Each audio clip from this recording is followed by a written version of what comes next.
Yes, sorry students, there is a technical problem. Yes, I was explain you about the apartheid regime which he opposed in his country, that is white South African government. Okay, so he spent the next 28 years in South Africa's most dreaded prison, Robben Island.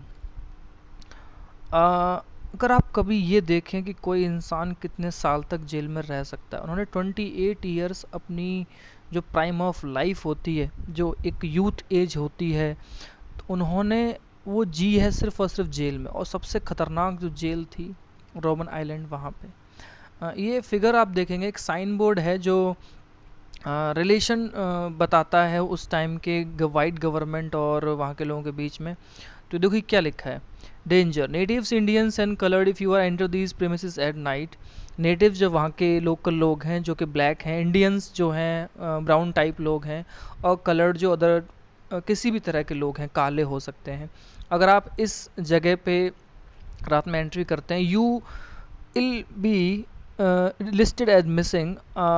ये मतलब warning है कि आपको फिर खोया हुआ पाया जाएगा कि आप यहाँ क्यों आए। Armed guard shoot on site, जो वहाँ पे बंदूक लिए गार्ड्स हैं वो आपको शूट कर देंगे। सेवेज डॉग्स डेवर द कॉप्स, और वो जो बहुत ख़तरनाक कुत्ते हैं वो उस तरह से आपके शरीर को, मुर्दा को खा जाएंगे। यू आर बीन वार्न्ड, आपको चेतावनी दी जाती है।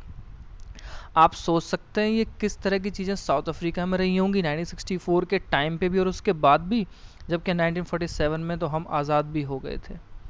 इस तरह की अपार्थाइड जो बहुत ही क्या कहते हैं, एक जुल्मी सरकार होती है किसी भी जगह की, उसका इस तरह से रिस्पांस था, आप देख सकते हैं। तो कहने का मतलब है कितना हेट, कितनी सारी चीज़ें, और कितना सारा एक कहते हैं ना, शासन बहुत बुरा है, उस तरह के हालात थे साउथ अफ्रीका में। ये उन चीज़ों की कहानी है। इस सिस्टम से लड़ रहे थे कौन? Nelson Mandela. अगर आप ये सेकेंड डायग्राम देखें, सिटी ऑफ डर्बन, ये अलग अलग लैंग्वेज में लिखा हुआ है। Under section 37 of the Durban beach bylaw, this beach area is reserve for sole of member of the white race group. मतलब इस बीच पे, ये डर्बन सिटी में जो इस बीच है, इस पे सिर्फ वही लोग नहा सकते हैं जो वाइट रेस है, मतलब जो गोरे लोग हैं, बाकी कोई नहीं आ सकता है। नहाने की जगह हो या किसी जगह पे घुसने की बात हो, पार्क की जगह हो, इस तरह से उनके लिए सब जगह डिनाइड था, टोटली डिनाइड। और उनको अब्यूज़ भी किया जाता था इंग्लिश में, सभ्य लैंग्वेज में, ये कह के कि आप गोरों के खिलाफ आवाज़ नहीं उठा सकते, और you blacks and you Indians, you are coloured, आप यहाँ एंट्री नहीं कर सकते हैं, आपको वार्निंग दी जाती है। ये साइन दिखा रहा है आपको, सिटी ऑफ डर्बन में वहाँ पे इस तरह के लॉ बनाए गए। यस, स्ट्रगल अगेन अपार्थाइड, अब उस सिस्टम के खिलाफ लड़ाई। Apartheid was the name of a system of racial discrimination unique to South Africa. अगर इस वर्ड का मीनिंग आए, अगर क्वेश्चन में ये पूछा जाए, right the meaning of this word, right the meaning of word apartheid, here is the answer. Apartheid was the name of a system, एक ऐसे सिस्टम का नाम है जिसमें रेशियल डिस्क्रिमिनेशन यानी जाति भेदभाव होता है। ये कह के कि आप गोरी नस्ल से हैं, ये कह के कि आप काली नस्ल से हैं, या हम वाइट पीपल हैं, हम जर्मन हैं, हम ब्रिटिश हैं, या हम ऑस्ट्रेलियन हैं, अमेरिकन हैं, इस ऐसा नाम दे के, जो कि अपनी तरह का यूनिक एक ही अकेला सिस्टम था साउथ अफ्रीका में। The white European impose this system on South Africa, जो वाइट यूरोपियंस लोग उन्होंने इम्पोज किया इस सिस्टम को साउथ अफ्रीका पे during the 7th and 8th centuries. 17th century की बात करें 1600 के बाद बात हो रही है, 18th सेंचुरी की बात कर रहे हैं तो 700 के बाद हो रही है, यानी इतने साल पुराना ये सिस्टम था साउथ अफ्रीका में। The trading companies from Europe occupied it with arms and force in the way they occupied India. European companies ने इसको ठीक वैसे ही ऑक्यूपाइड किया था जिस तरह से इंडिया को किया था। आपने 8th क्लास में चीज़ें पढ़ी हैं। But unlike India, a large number of whites had settled in south Africa and became the local rulers. और यहीं से ही, इंडिया की तरह ही, यहाँ से भी जो लार्ज नंबर, जैसे यहाँ पे इंडिया में कुछ ही लोग आए थे, वाइट पीपल थे और उन्होंने अपना कब्जा किया, ऐसे ही साउथ अफ्रीका में इस तरह के वाइट लोग आए जो नंबर में बहुत स्मॉल थे और उन्होंने उस पर जाके कब्जा किया अपना। This system of apartheid divided the people and labelled them on the basis of their skin colour. अब इस गवर्नमेंट ने अपने आप को डिवाइड किया, अपने सिस्टम को डिवाइड किया इस बेसिस पे, ये लेबल लगा के कि स्किन कलर कैसा हो लोगों का। The native people south Africa black in colour. अगर हम वहाँ के नेटिव जो स्थानीय लोग हैं उनकी बात करें, वो ब्लैक ही थे अपने कलर में। They made up about 3/4 of the population and were called blacks. उनको ब्लैक नाम जैसे चढ़ाया जाता था, और 75 पॉपुलेशन सिर्फ और सिर्फ ब्लैक थी। आप ये भी चीज़ देखें। Besides these two groups there were group people of mixed races who were called coloured. अच्छा, कलर्डफुल लोग भी थे, मतलब वाइट लोग जो यूरोपियन से आए थे, और जो ब्लैक हैं 75% साउथ अफ्रीका से हैं। उसके बाद ऐसे भी बहुत सारे लोग मिक्स्ड रेसेस के हैं जिनको कलर्ड कहा गया, और वो पीपल जो माइग्रेट होकर इंडिया से वहाँ गए थे अलग अलग चीज़ों के लिए, कभी कभी मजदूरी के लिए, कभी कभी किसी और चीज़ के लिए। तो ये चीज़ें भी वहाँ पे मतलब एग्जिस्ट करती थी। The white ruler treated all non whites as inferior.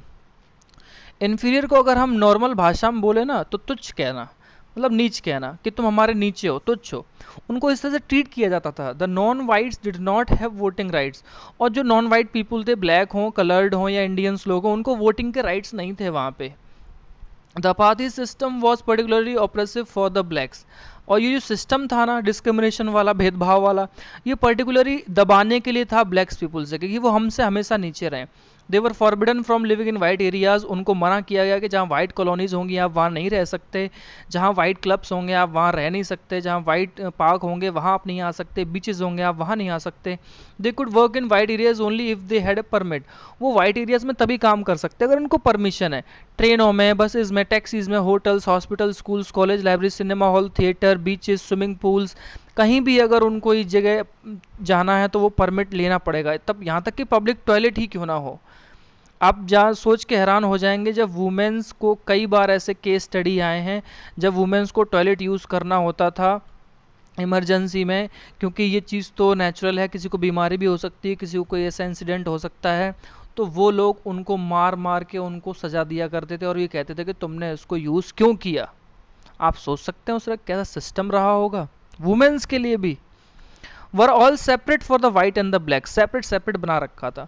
This was called segregation. अभी जो सेपरेशन है इस तरह का on the basis of the public facilities, अगर पब्लिक फैसिलिटीज़ के नाम पे आपसे भेदभाव किया जाए तो आप सोच के देखिए इस तरह का जो सेपरेशन है, सिस्टम है, उसे सेग्रीगेशन बोलते हैं।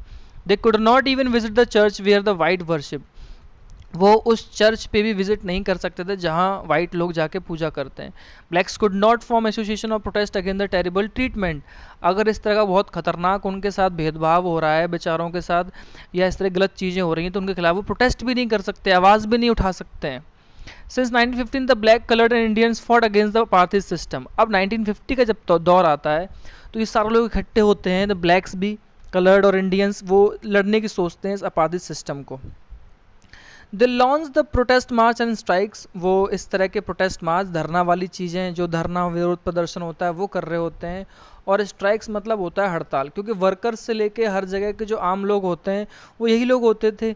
इनके लिए मतलब वो सुनते नहीं थे, तो ये सब लोग इकट्ठे होकर अपना मार्च और हड़ताल करते हैं। The African National Congress ANC was the umbrella organisation that led the struggle against the policies of segregation. ये जो भेदभाव वाली पॉलिसी थी, ये जो वाइट गवर्नमेंट की पॉलिसी थी, इनके खिलाफ स्ट्रगल करने के लिए एक अम्ब्रेला ऑर्गेनाइजेशन, अम्ब्रेला समझते हैं, अम्ब्रेला मतलब एक ऐसा ऑर्गेनाइजेशन जिसके नीचे सभी लोग एक छत के नीचे हों, उसको अम्ब्रेला नाम दिया। यानी उसका जो सिस्टम है आप देखते हैं उसमें कई लोग, इसमें कई सारी तीलियाँ होती हैं अम्ब्रेले में, वो एक साथ मिलके एक पूरे अम्ब्रेला को इस तरह से ओपन रखती हैं, यानी कि हम एक हैं और एक ही छत के नीचे होकर वर्क करेंगे, इस तरह की पॉलिसी के खिलाफ।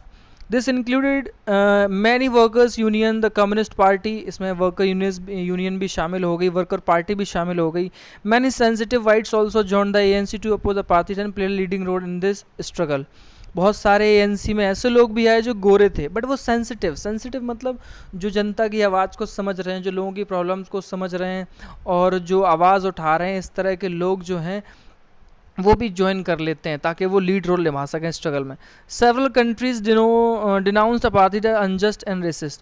और कई कंट्रीज़ ने भी इस अपार्थाइड सिस्टम को डिनाउंस किया, मतलब बदनाम करने के लिए जिम्मेदार ठहराया, अनजस्ट अन्याय के लिए जिम्मेदार ठहराया, और रेसिस्ट मतलब भेदभाव वाली गवर्नमेंट है ये कह के उन पर आरोप लगाए। But the white racist government continued to rule by detaining, torturing and killing of thousands of black and colored people. लेकिन इसके बावजूद भी वाइट अफ्रीकन जो गवर्नमेंट है, साउथ अफ्रीकन गवर्नमेंट है, वो लोगों को टॉर्चर करना, डिटेन करना, उनको कैद करना, मार देना, हज़ारों लोगों को इस तरह से वो अपने अत्याचार करती रही। देखिए अब यहाँ पे एक पैराग्राफ स्टार्ट होगा, टुवर्ड्स अ न्यू कॉन्स्टिट्यूशन, मतलब एक नए कॉन्स्टिट्यूशन की तरफ लोग वहाँ बढ़ रहे हैं। अब आप ज़रा इस चीज़ को देखें। As protest and struggle against the apartheid has increased, जैसे जैसे प्रोटेस्ट और स्ट्रगल पार्टी सिस्टम के खिलाफ बढ़ा, the government realise that they could no longer keep the black under their rule through repression. तो मतलब गवर्नमेंट को रियलाइज़ हुआ कि, और मतलब वही देखते भी थे कि वो कभी भी ब्लैक लोगों को अपने अंडर क्या कहते हैं नहीं आने देंगे। मतलब उनका कहने का ये था कि वो कभी भी ब्लैक लोगों को अपने रूल के अंदर नहीं रखेंगे, रिप्रेशन मतलब दबाव नहीं बनाएंगे। मतलब ऐसी एक चाल चली कि अब प्रोटेस्ट बहुत बढ़ रहे हैं, स्ट्रगल बढ़ रहे हैं।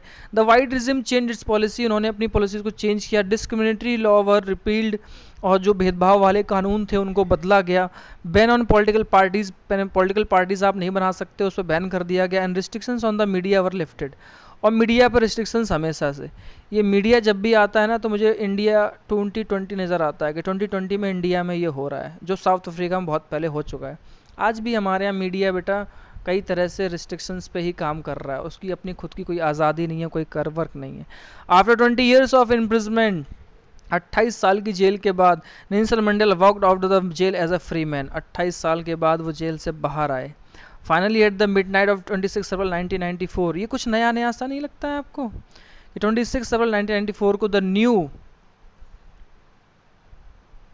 National flag of the republic of South Africa was unfurled, marking the new born democracy in the world. 1994 में बिल्कुल न्यूली बॉर्न, जैसे कोई सिस्टम अभी अभी गया हो साउथ अफ्रीका से, एक नया नेशनल फ्लैग उन्होंने उसको एक्सेप्ट किया और डेमोक्रेसी के तौर पे वो नए देश के रूप में दुनिया के सामने आए। The apartheid government came to an end end paving all the formation of a multiracial government, और जो वो भेदभाव वाली सरकार थी वो उसका अंत हो गया, और उन्होंने रास्ता रखा कि वो जो मल्टीरेशियल गवर्नमेंट है वो अब बना सकती है। How did this come out? Let us hear Mandela, the first president of South Africa, on extraordinary transition. ये सब कैसे हुआ? ये जो एक कहानी है ये अचानक बदल गई, वो जेल से बाहर आए, या ये इस तरह सुनने में अच्छा लगा, बट इसकी कहानी कितनी लंबी है। 1950 से लेके वो 1994 के बीच में जो 44 ईयर्स का टाइम है उसमें क्या क्या हुआ वो हम पढ़ेंगे।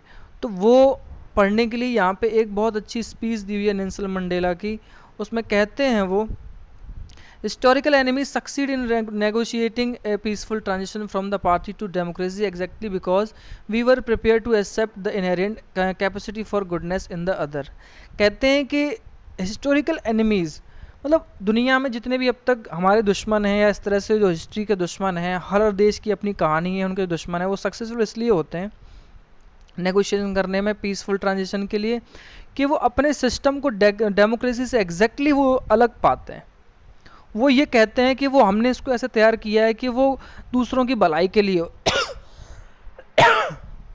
ऐसा उनका कहना होता है, लेकिन वो कितनी भलाई के लिए वो वर्क हो रहा होता है ये सिर्फ वही बता सकता है जिस तरह का सिस्टम वहाँ पे वर्क हुआ हो। My wish is that south African never give up on the belief of goodness. और वो लोगों से अपील कर रहे हैं, कह रहे हैं कि मेरे साउथ अफ्रीका के लोगों, आप इस तरह की गुडनेस पे कभी बिलीव ना करें। That they cherish that faith in human being is the cornerstone of the democracy. जबकि हमें इस चीज़ पे भरोसा बनाए रखना है कि ह्यूमन बीइंग जो हैं एक लोकतंत्र के हिस्से का एक कोना है, यानी कि हमें डेमोक्रेसी की तरफ बढ़ना है। तो वो बार बार डेमोक्रेसी की बात करते हैं, पीपल वेलफेयर की बात करते हैं, और जो अपार्थिड गवर्नमेंट है या डेमोक्रेसी है उसके गुडनेस की बात करते हैं, वो कितना गुड है, उसमें कितना फेथ है, उसकी बात करते हैं। तो ये एक हिस्ट्री के लिए मतलब बताते हैं, वो लोगों को एक स्पीच दे रहे होते हैं। इसके बाद जो कहानी शुरू होती है वो हम आपको नेक्स्ट क्लास में समझाएंगे, वो कल होगी। और सैटरडे को आप एक और टेस्ट के लिए तैयार रहेंगे स्टूडेंट्स, वो आपका जो होगा वो मैं आपको ग्रुप में नोटिस भेज दूंगा। Thank you, have a nice day.